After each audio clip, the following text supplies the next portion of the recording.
प्रिय छात्रों, आज हम हिंदी व्याकरण में क्रिया विशेषण अव्यय के बारे में पढ़ने जा रहे हैं। उससे पहले चैनल को सब्सक्राइब कीजिए और चैनल के प्लेलिस्ट में ज़रूर जाइए, वहाँ पर तमाम विषय के वीडियोस अपलोड किए गए हैं।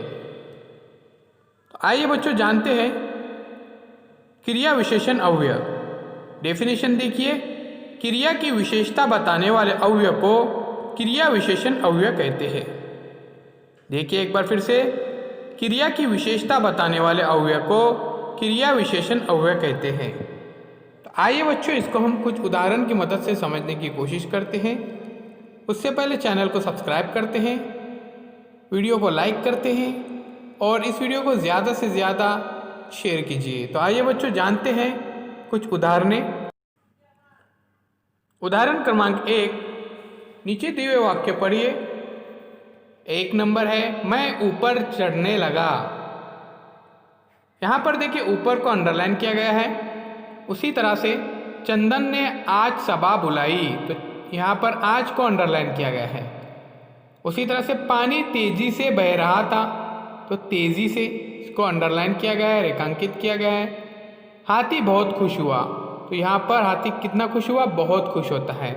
उसी तरह से मैं कहाँ चढ़ रहा हूँ? तो ऊपर चढ़ रहा हूँ। पानी कैसे बह रहा है? तो तेजी से बह रहा था। चंदन ने क्या बुलाई? तो आज क्या बुलाई? यहाँ पर सभा बुलाई।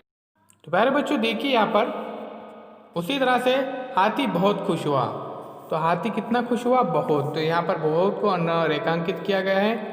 अब इन तमाम वाक्यों में देखते हैं, इन वाक्यों में रेखांकित शब्द अपने अपने वाक्य की क्रिया की विशेषता बताते हैं, कुछ खास बात बताए। जैसे ऊपर शब्द चढ़ने की क्रिया का स्थान सूचित करता है। देखिए यहाँ पर ऊपर शब्द चढ़ने की क्रिया का स्थान सूचित करता है। आज शब्द से बुलाने की क्रिया का समय सूचित होता है। उसी तरह से तेजी शब्द से बहने की क्रिया की रीति प्रकट करता है। उसी तरह से बहुत शब्द क्रिया की मात्रा या परिणाम का बोध करता है। तो देखिए प्यारे बच्चों, इस प्रकार ये रेखांकित शब्द किसी न किसी तरह क्रिया की विशेषता प्रकट करते हैं या जाहिर करते हैं, इसलिए इन्हें क्रिया विशेषण अव्यय कहते हैं। क्रिया की विशेषता बताने वाले अव्यय को क्रिया विशेषण अव्यय कहते हैं।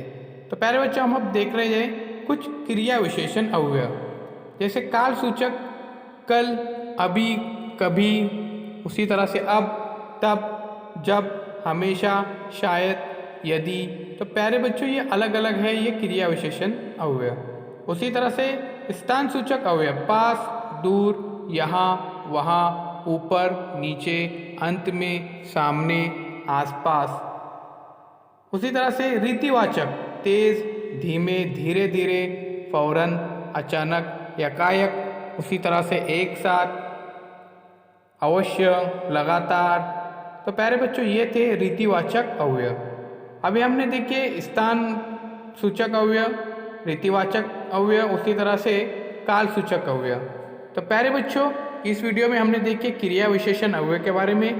तो चैनल को अगर आपने सब्सक्राइब नहीं किया है तो जल्द से जल्द चैनल को सब्सक्राइब कीजिए और इस वीडियो को लाइक कीजिए, ज़्यादा से ज़्यादा शेयर कीजिए। इस वीडियो को आप सेव भी कर सकते हैं। चलिए प्यारे बच्चों, फिर हम मिलते हैं एक नई वीडियो के साथ। तो चैनल को सब्सक्राइब ज़रूर कीजिए।